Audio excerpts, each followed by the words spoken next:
ang panagbangi sa yawa ug sa Ginoo mga igsuon nagpadayon hangtod karon. Lingi ay mong tupad ingna nagsigi pag-away ang yawa o Ginoo diha nimo. Ingna ba? Sige gini. Sige gisilagana ba? Kanang di gid na mohonong ang yawa sa paningkamot nga iya giyong mabuntog ang Ginoo. Ug unsa may timailhan nga mabuntog niya ang Ginoo kun ang mga pinili sa Ginoo magbuhat og dautan. Lingiyay mong tupad tingnawa ka kabuhat og dautan karong simanaha. Wa mo kapangasaba sa inyong mga bata o sa inyong kuyog sa balay. Wa mo kapamakak. Wa mo kapanglibak. O uban pang mga buhat nga dautan. Si Jesus dinis atong ebanghelyo mipili siya 12 ka mga apostoles nga mao na toy iyang gitawag gyud og iyang kaabag sa pagsangyaw sa buhat sa kaluwasan. Gani ang una ginyang gisulti dire og makabaton kamo gahom sa pag-abog sa mga yawa. So grabe jud kayo ang iyang pagpili. Pagpili niya gitagaan dayon niya gahom sa pag-abog og yawa. Pero sa 12 nga iyang gipili, doon nagiusa nga giyawaan og nagbudhi niya. Namatay gyud si Jesus tungod sa pagbudhi aning usa. O kinsa man ni siya? Si Judas Iscariote. Pero may na lang kaysa napili ni Jesus nga 12, usa ray nagbudhi pero patay po siya. No? Ang yawa ingon ana gina siya. Unya kay kitang tanan gipili man tas Ginoo aron maiya matud pa ni San Pablo pinaagi sa bunyag diha ni Kristo. Kumusta maron ang mga binunyagan dinhi lang sa tas Compostela? Pila man kabuok ang nabalik pagkayawanon? Naawa. Ambot lang pila ka percentage. Basta sa percentage lang dinhi sa akong bunyagan di kaabot og 30% ang kinasal. Average ba? Na ay bunyagan na po kabuok bata, may lag na ay duha tulo nga kinasal. Ana. Sagaran wa gyud na ay 24, 25 kabuok bunyagan nga bata, may lag na ay 5 na kinasal nga ginikanan. Gipili man na sila sa Ginoo aron mahimong mga agianan sa kinabuhi, mao nang nagkahigugmaay ang lalaki ug babae. Pero ang gusto sa Ginoo unta kasal usa una himog bata. Oy, tintalon masyawa aron mag premarital sex, puyo-puyo usa ana. Muna karon maningkamot na sadta nga daghan unta ang moapil aning atong mass wedding karong June 19. Pero di naman gud unta kinahanglan ang mass wedding kay niya man ta dinhi common wedding kada Thursday o niya kada semana gid na niya ang bayad love offering gikan sa piso ngadto sa 1 million. Mura na. So sa pag inyong pangitaon, pwede mo magbuda, pwede sa mugway buda, basta pakasalang mo. Sige man taon tag mass wedding, pero kanilaging mayawaan, magpili yung ilang panahon. Sa atong unang pagbasa, doon na say duha ka pinili sa Ginoo nga mga hari sa Israel, ang karaan ug ang bag-ong hari. Ang unang hari mao si Hari Saul, ug ang ikaduhang hari nga bag-ong gipili sa Ginoo mao si Hari David. Kinsa Manila ang giyawaan? Nanminaw mamos pagbasa si Saul. Og kung sa may gisulti ni David, Dili ko magbuhat og dautan, dili nako patyon. Kay si Saul nagsige na magpangita ni David kay iyang patyon. Nagtago-tago si David, hangtod si David natago na dito ang iyang mga kauban sulod sa langob. Sus, dito mo sa nisod si Saul kay sugo sa lawas. Sus, patyo na unta tong David kay gitugyan nas Ginoo ngadto niya, pero nakahunahon nas David, uy, pinili man di ay nis Ginoo, dili ko makaako pagpatay ani kay pinili nis Ginoo niya ako ning hari. Niilagid si David ba nga iyang hari si Saul niya pinili is Ginoo. Munang niingon siya paggawas na ni Saul kay iya raman tong gitabasan ang kaning sid-sid sa iyang biste.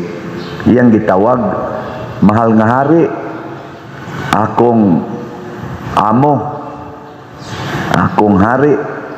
Yan yukbo pa yun si David. Yan siya gitugya na biyakas Ginoo nako kay ipapatay na unta ka, pero wa jud ko mo patay nimo kay aron pagmatuod nga wa jud ko'y kalagot nimo, wa jud ko'y intensyon nga dautan. Yan ingon dayon si David, kay ang taong matarong dili gyud maghimo og dautan. So sa ato pa ni claim si David nga siya matarong, wa siya nagbuhat og dautan. Nihilak in taon si Saul. Ni siya pagkamaayo nimo anak ko nga David, anak ko, pagkamaayo nimo kay ang akong dautang tumungan ha nimo, imo manggibaslan og kaayo. Hilak in taon ang iyang amahan sa gingharian. Kamong mga asawa o pananglitan ang inyong bana mga bit, unsa man inyong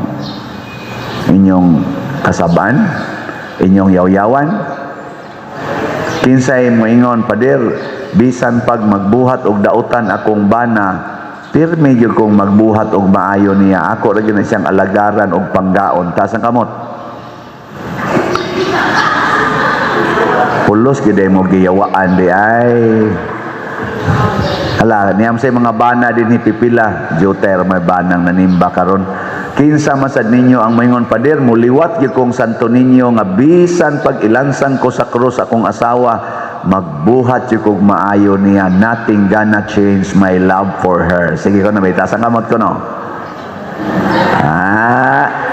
Naagay duha ka buok ni Isa, di ba kani mga bakakon, pero mga buutan manog naong ni sila.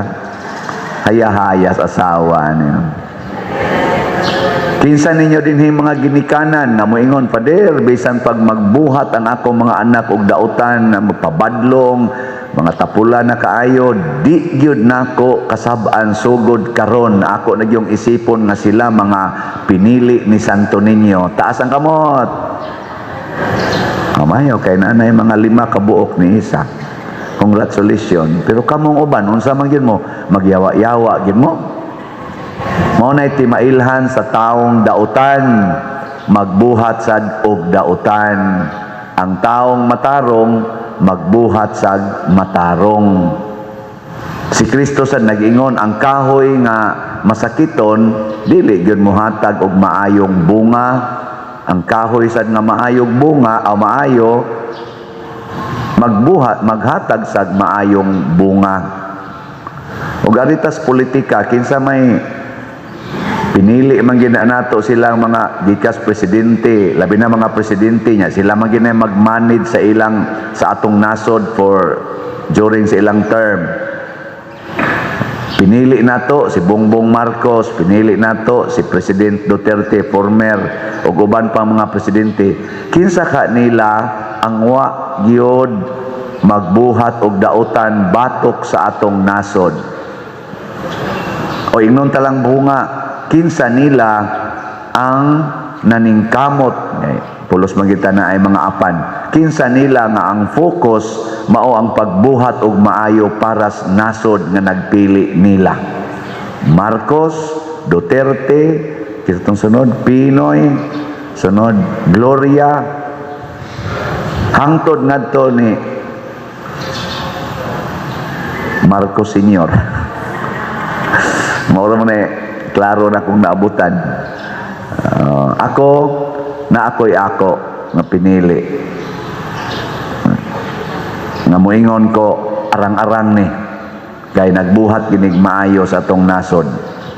Naningkamot ba? Nagya po'y kadautan pero naningkamot. Parihar sagod ani mga 12 ka apostoles, doon naman sa sila'y ginagmayng mga failures sama ni Pedro. Nanguan man ni siya, namakak man ni siya katulo. Iyang gipamakak si Jesus, kanisad si kani Santiago, kani atong patron og si Juan iyang igsuon. Gitawag ko ning mga anak sa dalugdog kay mga isog man ni, giingnan man nilang Ginoo, Lord, kanang wa mo dawat nimo nga lungsod, ato man nang pauwanag kayo. Sus, mga buangon sa kini niya, mga ambisyoso ni kani Santiago og si Juan. Oy, nang ambisyon ni gigamit pag ilang inahan ni hangyo nga inig lingkod kunong Hesus dito sa langit, usa nila anas tuo o sa ariswa, pagka mga ambisyoso ani mga kanahan. Pero tungod kay maayo mangyud ang ilang rumbo, ang ilang focus ba maayo man, nakabalik gid sila sa pagka mapaubsanon o sa pagka malaumon sa grasyas Ginoo. Nawa ng ilang pagka itawag na to yawanon. Muna, moingon sad ko nga ang atong gipili para sa atong nasod ug ang ato untang pilion kana bang consistent nga tao nga kun makasa muangkon unya mobalik sa pagbuhat og maayo. Ato nang basa-basahon, dili ka nang maningkamot yun pagtabon sa ilang sala to the max, hangtod na lang Hinoong daghang mga tao ang maamong ang ipapriso kadto mga tao nga dili gyud tinuod nga sadaan, aron lang gyud sila matabunan. Mao man aron ang akusasyon. Ang ato rong gipangpriso, ang sikat-sikat ron nga gipriso kinsa man? Bong Rebilla, ikaduha na taon niyang suod sa prisuhan niya. Ang rason nga nung gipriso siya tungod kay siya kunoy dako nga utok sa Ghost Project.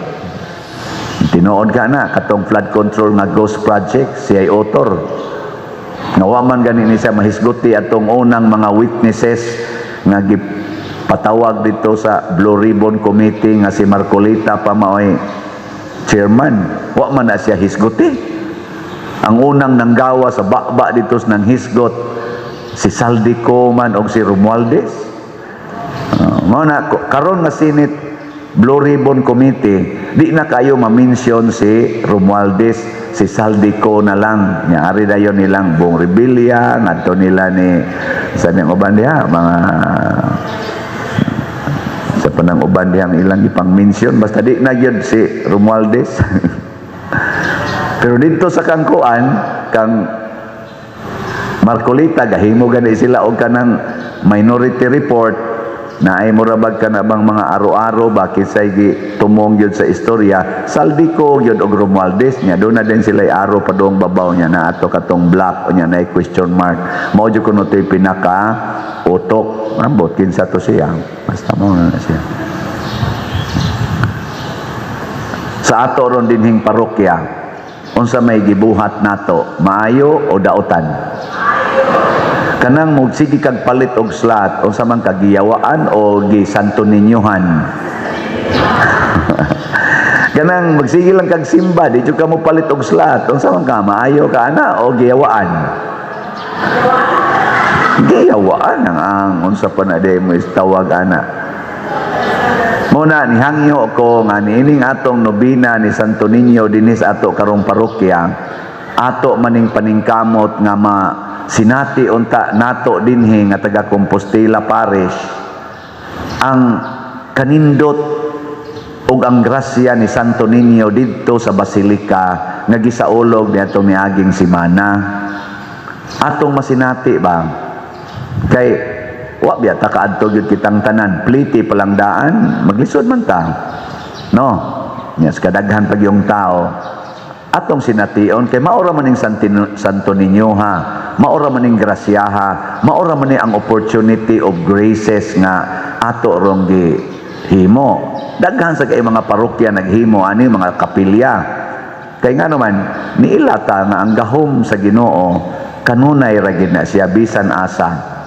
Muna akong hangyo naton taga Compostela dinhi, ug wa lang gid mo yawa manimba ta inig nobina para karon minor nobina karong hapon alas 6 nobina sa ta manambong tang tanan labi na gyud sa mga mandated organizations nga gipili gyud mo para mo alagad sa atong simbahan gi-install mo kasagaran ninyo gi-install mo tambong ta nganong di man mo manambong alas 6 mo na sa hapon basin og giyawaan.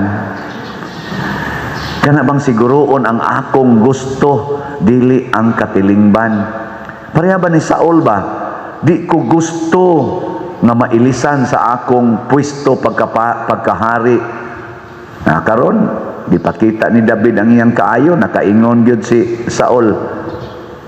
Ikaw gidi ay ang bag-ong pinili nga hari sa Israel ug mo lambo ang gingharian sa Israel pinaagi kanimo ni angko na si Saul gidaog na sa kaayo ang kadautan gibuntog na sa gugmang Dios nun ang yawanong garbo mo na kamong mga wa pa mahigugmang mutambong sa tong nobina para gabi joter kay nanambong karon untang adlaw unya na sang gabi atong ipakita nga naara gid ay ang atong gugma pwede ragyong ma-renew lingay mong tupad na inighuman ros misa mangimbitar na kog mosimba para sa nobina ingna ba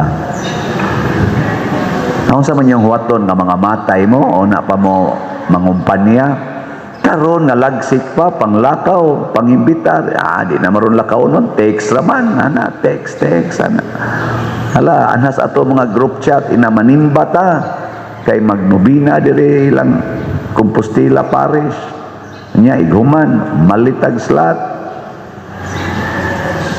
karon sang gabi nasa tay orientation para sa atong kaning shrine ministry alas 7 ighuman may ighuman na itong misa karong gabi ako lang din ihatag ninyo ang gamayng update sa atong kay mao man ni ang paspas nga slot nato ang atong PSSPP ang atong halin niabot nag 5,159 ka slots na ni gamay na ang nahibilin 4,841 na lang yes pakpak ana bantay mo dili mo mudugang ani ito gining dugangan 4,000 na lang home noon tani ikarong Domingo aron na ang sobra pakapi na lang antod ta magpista nya ang Camino walk karong ugma na di ay ambot mga manglakaw ba mo